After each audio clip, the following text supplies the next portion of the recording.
were a lot of plans being made for world preaching, and at that time the first contingency of devotees was assigned to go to China. First attempt at China.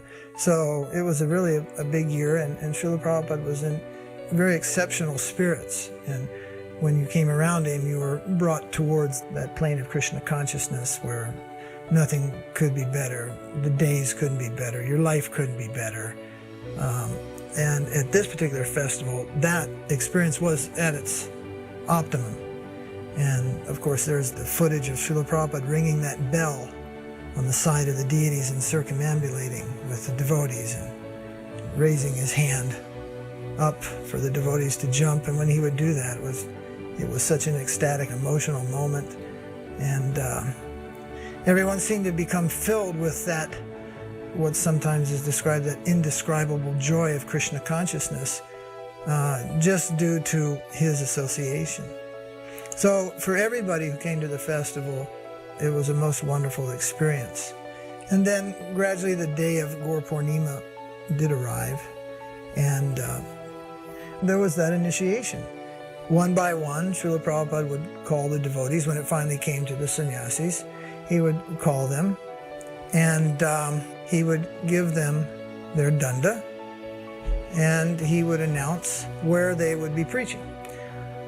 So there were 7 of us, and everyone, one by one, when they received their beads or their thread or their danda, Srila Prabhupada had this exceptional smile on his face of satisfaction.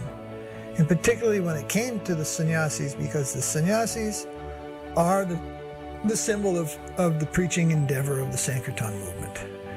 The dress, their lifestyle, everything symbolizes that endeavor to take Krishna consciousness throughout the world, to every town and village. Although every man, woman, and child in the Krishna consciousness movement is engaged in that, the sannyasis are at the forefront, and they are the symbol of that endeavor. They are there on call 24 hours a day for that purpose.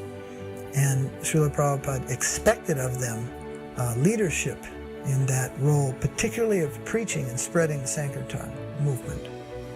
Some years earlier, he had expressed a desire that I would like an army. I want an army of sannyasis. So it was a couple years before I heard that, and I thought, I would like to join that army.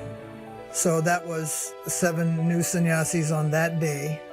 That was a big step forward in building that preaching army.